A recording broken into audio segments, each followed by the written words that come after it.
So, R.I.P.D., how did you get involved with the movie? I had worked with the director, Robert Schwenke, because he directed the first Red.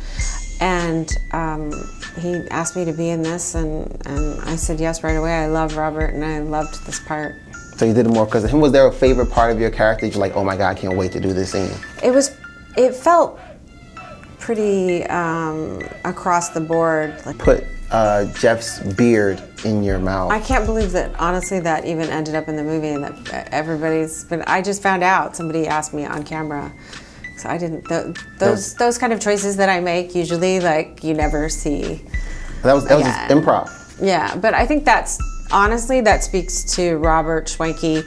You know, he creates an atmosphere where you feel like you can try anything, and I wanted to try something, and I wanted to not know what I was going to do until I got there. That worked so well. I'm so like, just the whole beard in your mouth. Kesha does that. She has a whole page of just like, she likes to put people's beards in her mouth. Who does? Kesha, the singer.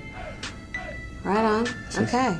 And we don't really know who Kesha is either, so you know, it's all good. I'm probably too old for that. So, good cop, bad cop, which one would you actually prefer to play? Bad. Bad. Why bad? Because bad is dark, and I prefer playing dark.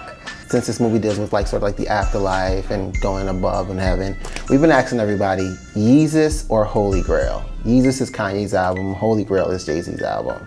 Which one would you rather decide to listen to? Honey, I know neither one. I'm gonna say Fleetwood Mac, Rumors, or the Beatles, Help. I'm just too old for, but I'm sure they're both great, terrific records. You prefer the Steely Dan? I love Steely Dan. Relax, as everybody doesn't it? Right? Yeah, I think it so. Does. It kind of brings it all down. But a little like maybe Rufus Wainwright, Elvis Costello, or Springsteen, something like that. Well, that's super cool. So if you could recommend someone for someone like me, what would you recommend me to listen to out of all those people? Oh, I would say to go to right to Tom Waits. Tom Waits? Mm-hmm. A song? What specific song? Yeah. Okay, you could listen to Shiver Me Timbers or Please Call Me Baby. And if you could haunt anyone, come back and haunt anyone, who would you haunt? In a good way or in an evil way? Both, wherever you decide that day. You know, some days you just want to put a beard in your mouth, some days you want to say, hey. I wouldn't want to haunt anyone, because I'm hoping that by the time I die, I won't have those kind of creepy impulses, but I would, if I could come back, I'd want to be able to see like the happy moments of my children's lives. Yeah.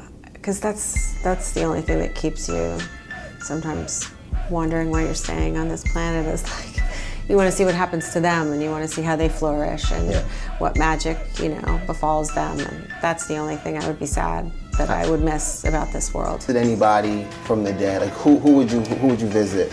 Oh man, like who's living? Someone who's living. Yeah. Wow. Oh, somebody who's living. Oh, go that way. Oh, well, all your loved ones, your wife, right? Your wife, your kids. Yeah. Would you be afraid of haunting her? Because that's sort of what you do here. You sort of haunt your wife. I see what you're saying. Yeah. Oh, that's a good question. I don't know. If I was freaking her out, I'd definitely. You check out some of his stuff. I was really surprised. He kept it away from me for a while, and when he sprung it on me, he had 4 or 5 songs, and he can really go. So now there's this thing called Vine. I don't know if you're familiar with Vine. It's like a 6-second video. Yep, absolutely. I was wondering if you could make a Vine for us real quick for GlobalGrind. We made a big Vine.